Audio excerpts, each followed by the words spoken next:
glanced toward each corner of the small space and did not see her. Finally, I caught a glimpse of her sweater through the window in the top of the door. She was standing out on the walkway, and some man was wasting his time talking to her. I had started for the door when it occurred to me that Charlie Nesbitt might close the post office before I mailed my mother's letter. Returning to the counter, I kept my gaze on Martha Jean's back, silently willing her to stay put. Charlie was in a better mood after his chat with the woman in the blue coat. He waved to her as she left, then turned back to me. It took all of 30 seconds for him to produce a stamp and for me to place it on the envelope.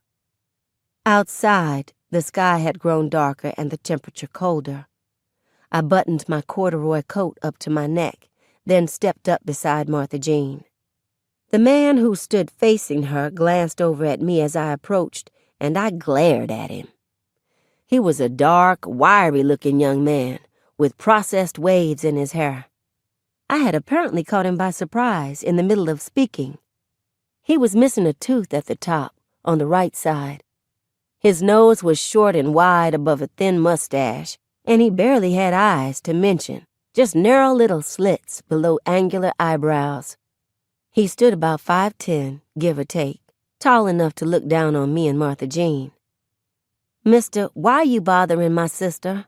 I asked. "Your sister?" he questioned, glancing back at Martha Jean.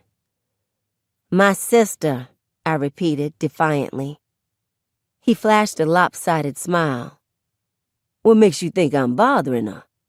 She don't look bothered to me."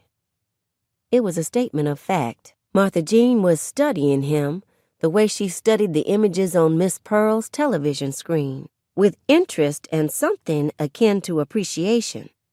She did not seem bothered. In fact, she seemed unaware that the temperature had dropped, although I could plainly see she was shivering. "She can't hear a word you say, so you're just wasting your time," I said. "It's my time," he countered. Anger rippled through me. My armpits itched and burned the way they do when I'm nervous or ashamed. "Who are you?" I demanded. "I'm Velman Cooper. I work here at the post office, and I'll be getting off in a bit. Y'all wait for me. I'll be right back." "You must be crazy," I said, astounded by his arrogance. "We are not about to stand out here in the cold waiting for you. We don't know you and don't want to. And anyway, we gotta get on home." "Where's home?" he asked, stepping between me and Martha Jean and reaching for the door. "None of your business." Much to my surprise and dismay, he stopped, turned, and once again faced Martha Jean.